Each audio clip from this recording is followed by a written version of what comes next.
"You don't mention those who aided and abetted the deed," said Caderousse. "Surely," answered Danglars, "one cannot be held responsible for every chance arrow shot into the air." "You can indeed, when the arrow lights point downward on somebody's head." Meantime, the subject of the arrest was being canvassed in every different form. "What do you think, Danglars?"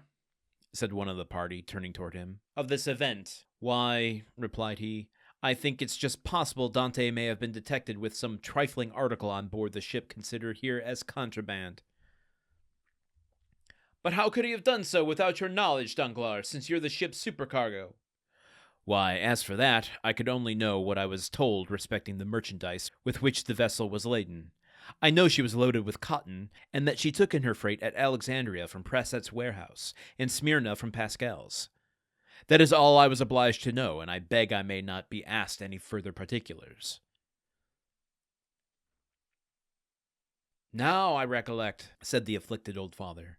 "My poor boy told me yesterday that he had got a small case of coffee and another of tobacco for me." "There, you see," exclaimed Danglars. "Now the mischief is out. Depend upon it, the custom-house people went rummaging about the ship in our absence and discovered poor Dantès' hidden treasures."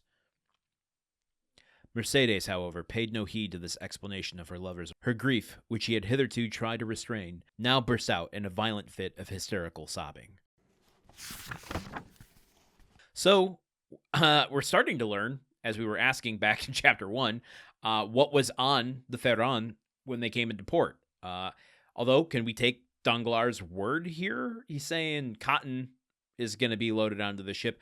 My question, you remember way back in Chapter 1 when Dante was telling Morel, the contents of the ship are worth more than 25,000 francs. Do not take that amount for it. So, would cotton sell for that much at the time? I don't know.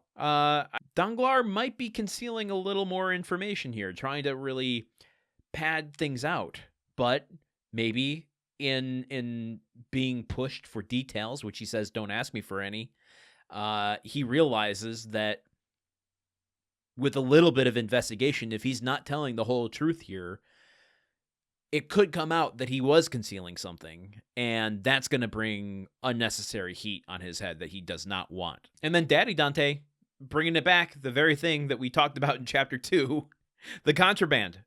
It was a misdirect.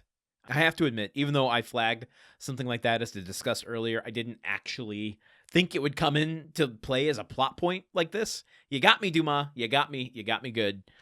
We're going to keep this one short and just keep barreling toward the end of Chapter 5. I will see you here tomorrow, folks. Okay, goodbye. The Countdown of Monte Cristo is part of the Gruntwork Podcast Network.